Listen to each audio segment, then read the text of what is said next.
Bonjour à tous et bienvenue dans le laboratoire mécanique. Aujourd'hui, on se retrouve pour la présentation d'une montre absolument exceptionnelle que j'ai eu la chance d'essayer récemment. Et je remercie énormément mon ami Christophe de m'avoir fait confiance et de m'avoir prêté cette magnifique montre. C'est parti pour la review de la Patek Philippe Nautilus, référence 5712.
La Patek Philippe Nautilus fait partie de ces icônes horlogères qui font rêver de nombreux passionnés d'horlogerie, moi y compris, comme aussi peut l'être la Rolex Daytona ou encore l'Audemars Piguet Royal Oak que j'ai eu la chance de vous présenter dans une précédente vidéo et que je vous invite à aller voir si vous ne l'avez pas déjà vu. En 1976, Patek Philippe décide de lancer sa première montre sport de luxe en acier, comme avait pu le faire Audemars Piguet 4 ans plus tôt avec la célèbre Royal Oak qui avait été designée par Gérald Genta. Et ils font donc appel au même designer pour réaliser la Patek Philippe Nautilus. C'est ainsi donc que sortira la première référence de Nautilus, la 3700, qui était une simple 2 aiguilles plus date. La Nautilus sera donc déclinée au fil du temps par Patek Philippe dans différents matériaux avec différentes complications. Et la version que j'ai la chance de vous proposer aujourd'hui donc est une référence 5712 qui possède donc comme vous pouvez le voir sur le cadran plusieurs complications telles qu'un indicateur de réserve de marche, une phase de lune, une petite seconde ou encore la date. Le diamètre de la montre est de 40 mm si on prend la mesure en diagonale de 10h à 4h sans tenir compte des oreilles. Bon, je vais être obligé de vous parler du calibre. La montre est équipée du calibre 240 qui est un véritable chef-d'œuvre pour les passionnés d'horlogerie. Les finitions sont dignes de la haute horlogerie et tout est visuellement absolument parfait.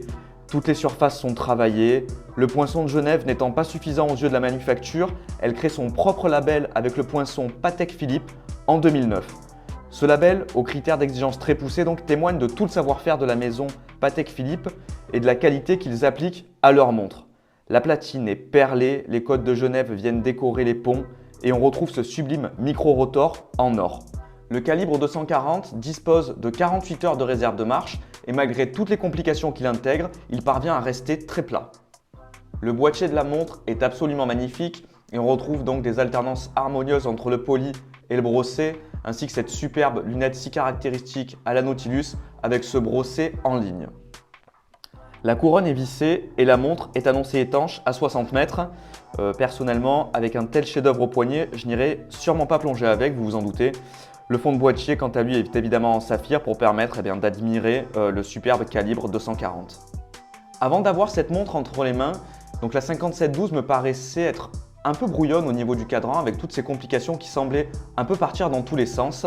C'est une fois la 5712 en main en fait que j'ai pu me rendre compte qu'il n'en était rien et que le cadran était parfaitement harmonieux. Tout est lisible et chaque complication trouve sa place sans surcharger le cadran.